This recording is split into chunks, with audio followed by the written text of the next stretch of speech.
que no están constreñidos, digamos, por las reglas establecidas por revistas y editoriales durante el siglo XX y que de todas maneras utilizan la imaginación fantástica. A mí se me ocurre que lo más prometedor de este momento sería que quienes estamos todavía en esa trinchera estamos, pienso yo, en general,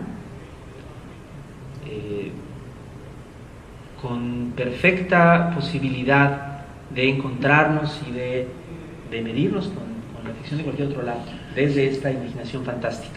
Sí, utilizas en un texto que publicaste hace poco más de un año, en un ensayito donde decías, hablabas de la generación, de la generación zombie, bueno, incluso Pepe Rojo lo incluyes en esta nómina, pero entendiendo un poco esta literatura de este tipo, o más bien una agrupación generacional,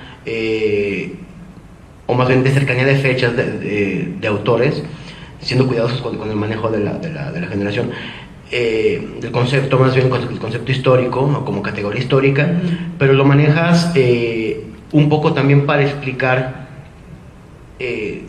este tipo de literatura y este momento de la literatura en México, ¿no? Digo, es diferente a esta barrabasada que sacaron hace como 5 o 6 años de la generación Atari, que es muy cercano a una estupidez, yo siento. Pero esto que tú señalas, digo, se me hace más acertado y viene más a colación. ¿Nos puedes explicar un poco más de la generación zombie? O generación Z. Sí, el problema de cuando dice generación Z es que de inmediato salen a relucir las ametralladoras.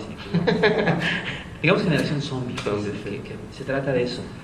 No tiene que ver con la literatura zombie, eso es otra cosa, pero, ¿no? O sea, The Walking Dead y todo eso. Yo lo que decía en aquel ensayo al que se refiere David es que muchos autores más o menos de mi edad, de los que andamos cuarenteando, ¿no? De los que nacimos alrededor de los años 70, pudimos haber tenido un momento, digamos, de gran esplendor entre los 20 y los 30 años, a finales de los años 90, cuando digamos, lo que podría haber sido el gran tema generacional, el tema que se habría abordado en la primera juventud con gran entusiasmo, con gran garra, parecía estar claro y a la vista. Muchísima gente, sí, concertadamente, a partir de lo que ocurría a su alrededor, en aquellos años, en los años 90, empezó a escribir sobre que parecía el gran tema generacional y que era un tema del cual no se habla ahora en absoluto. Era una narrativa, sobre todo, de lo que yo llamo el tiempo y la memoria, una narrativa melancólica, desencantada, que hablaba, digamos, un poco como de este derrumbe de las utopías que estaba tan de moda en aquella época, ¿no? Del tiempo perdido, de lo que no se había concretado, de un momento histórico que no acababa de llegar a nada y que implicaba una gran decepción, ¿no?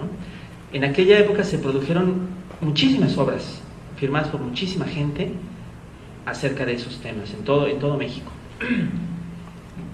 Pero entonces pasó un fenómeno muy curioso. Resultó que ese no era el tema del momento. Resultó que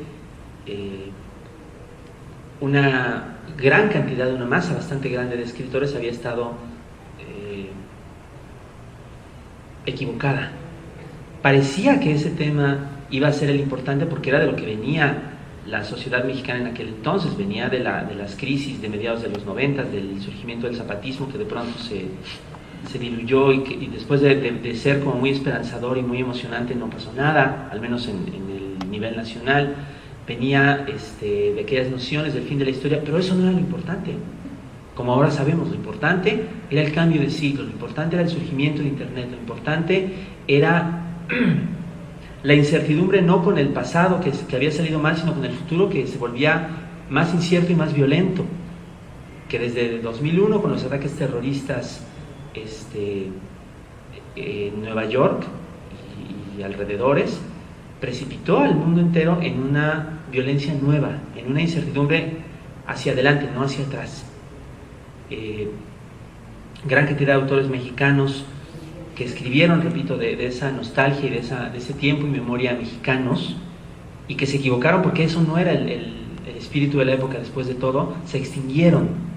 Siempre grandes porciones de cualquier generación de escritores se extinguen, pero en este caso fue pues una extinción como la de los dinosaurios, de toda la gente que escribió acerca del tiempo y la memoria, pues prácticamente ahora no queda nadie, quedan uno o dos que todavía están en activo.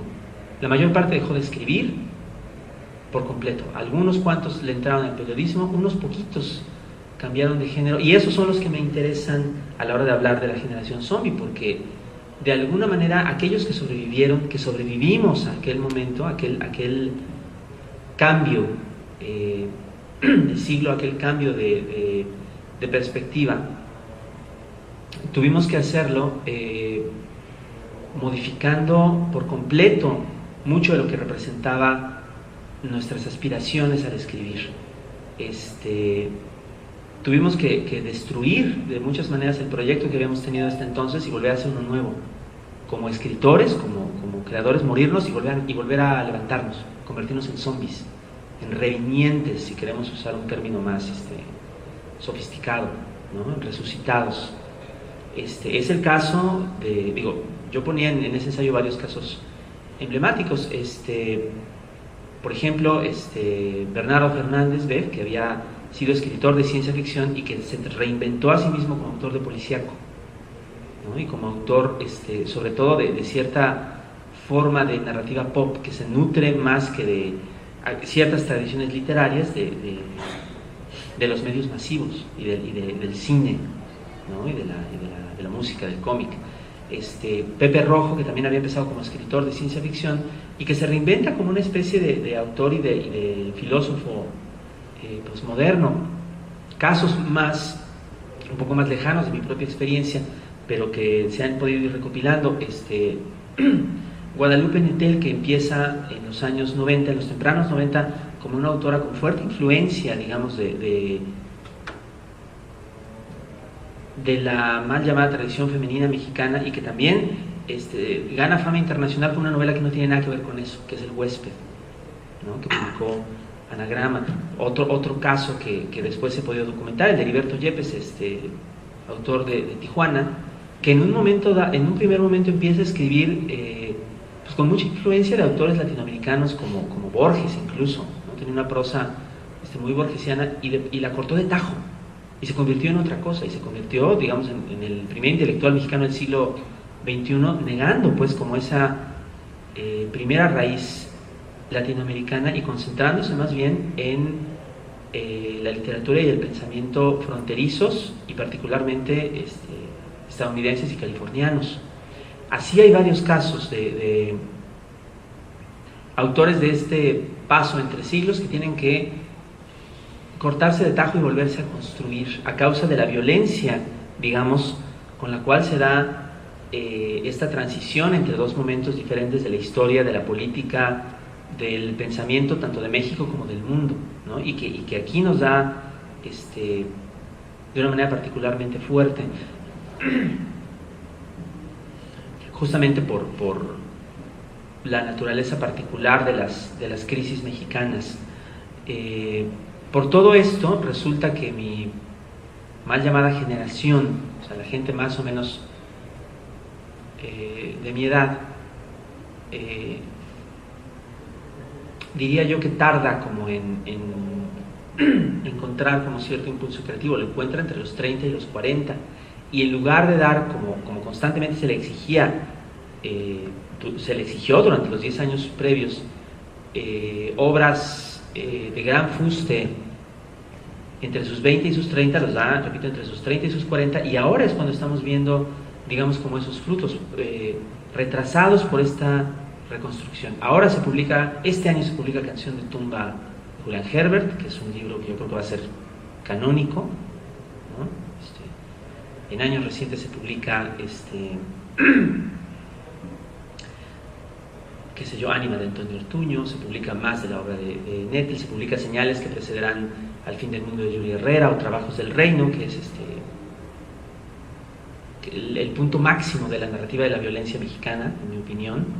Todas estas se publican después de 2005, después de que la famosa generación de los 70 ha pasado, y bien pasado, la treintena.